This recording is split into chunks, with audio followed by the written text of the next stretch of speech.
This is the WJTS News. In the news tonight, coronavirus still spiking in Du Bois County. The executive order for mask mandate begins today. Also, Kirk Guxal will be in with sports. On our Monday with the Mayor segment, we speak with Ferdinand Town Council President Ken Seacard. All this and more coming up on WJTS TV News.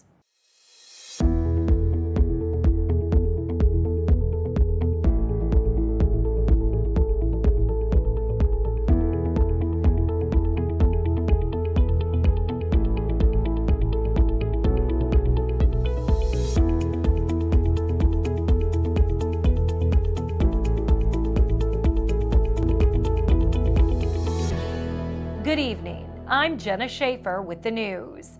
The Du Bois County Health Department is reporting 44 additional cases of COVID-19. This brings the county's total to 558 positive cases and 11 deaths. 15 cases were reported on Saturday, 21 on Sunday, and 8 were reported for Monday today. Out of these 558 positive cases, 314 have recovered. This means that they are out of isolation and are reporting as feeling well. Approximately 4,546 residents have been tested for the virus. And as always, remember to practice social distancing, wear a face mask, and wash your hands frequently with soap and water. Indiana's COVID-19 numbers have now been updated. As of Monday afternoon, the Indiana State Department of Health is reporting 2,709 deaths, 62,907 positive cases, and 707,791 individuals have been tested for the virus. Here are the numbers for our viewing area. Starting off with Du Bois, we have 558 cases and 11 deaths. Pike, 26 cases. Spencer, 104 cases, 1 death.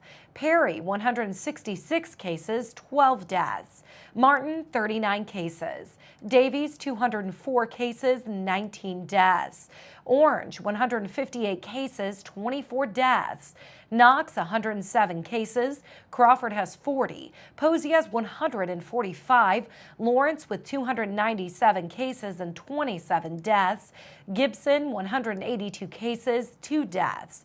Warwick, 431 cases, 29 deaths. And Vanderburgh has 1,458 cases and 7 deaths. To see a map of cases by county, head to in.gov/ISDH. Many Hoosiers say phone, wallet, keys when heading out the door. But today, another item will be added to the mix.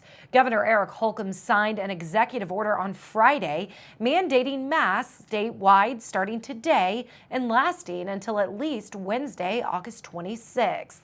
So this means that Hoosiers ages 8 and above must wear face coverings whenever in public indoor spaces or commercial entities, when using public transportation or vehicle services, such as a taxi or rideshare, and whenever in outdoor public spaces, where social distancing cannot be maintained. Exceptions to this mandate include for medical purposes, disabilities, and whenever eating and drinking. There will also be mask requirements for schools this fall. Face coverings are required for 3rd grade and above, as well as for anyone else in the school, including staff, faculty, and volunteers. Masks are also required for co-curricular and extracurricular activities, except for strenuous physical activity. The mask or other face covering can be factory made, hand sewn, or made out of household items like scarves, bandanas, or t-shirts. All masks must cover the mouth and nose. State and local health departments will be responsible for enforcing the mandate by educating the public about the importance of face coverings.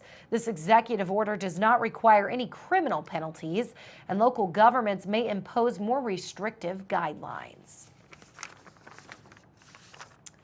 Indiana conservation officers are investigating an off-road vehicle accident that killed a Knox County man. 56-year-old William Keith Webb of Vincennes was driving a side-by-side northbound on Deer Trail north of Lafferty in Vincennes when it left the gravel road and overturned. Webb was ejected and pinned underneath the vehicle.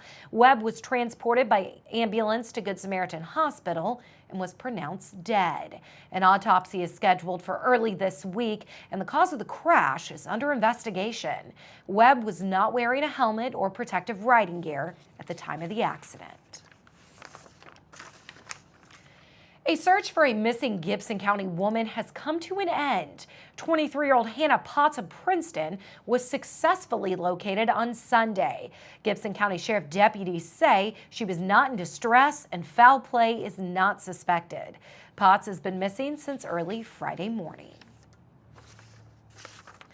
Lagodi Community School students and staff will be required to wear face masks when heading back to school. The school is abiding by Governor Holcomb's executive order and is requiring masks for 3rd grade and up. Masks are also strongly recommended for children between 2 and 7 years old. A face covering is defined as a reusable cloth mask. Disposable mask, school-approved clear face shield, N95 mask, gaiter, or any other device that covers the mouth and nose. Masks with one-way valves that only provide protection to the person wearing it are not allowed. Masks must be worn in the following situations: when entering and leaving the building, transitioning in hallways, standing in line, sitting in close proximity to others when social distancing cannot be maintained, in restrooms, on the school bus. Exceptions include sitting at desks when social distancing is possible. 3 feet between desks per Governor Holcomb's guidance. When eating or drinking, classes held outside or that promote physical activity, such as PE.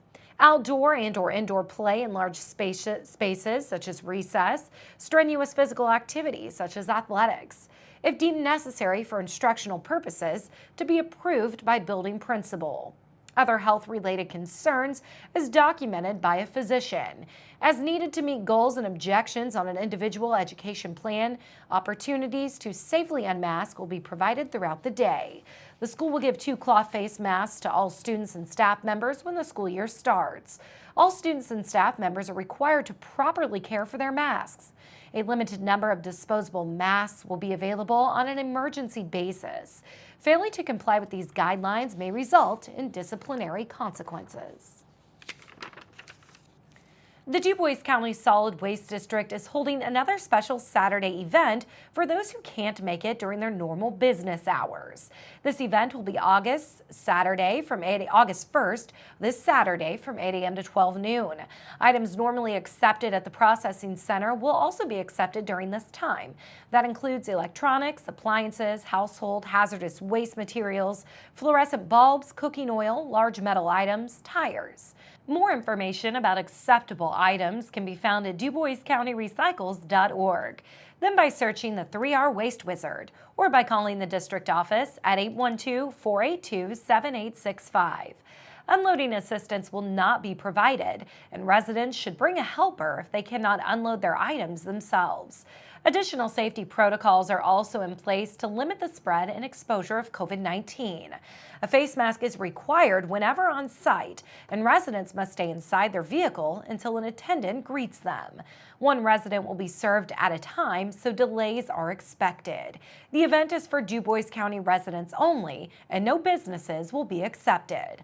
Although a large bulky item dumpster is on site, large loads will be refused and referred to the Blackfoot landfill in Winslow. All items during this time are also accepted during the district's normal business hours from 8 a.m. to 1 p.m. Monday through Friday. All regular fees apply. The Ferdinand Recycling and Trash Drop site on 9781 South Ferdinand Road Northwest is open on Saturdays and has a large item dumpster for large and bulky non-recyclable items, such as mattresses, chairs, and couches. The Process Center holds these special Saturday hours once per month through October. The next event will be held Saturday, September 12th from 8 to noon. For more information, visit DuBoisCountyRecycles.org. And we'll take a look at your weather forecast when we come back on 18 WJTS.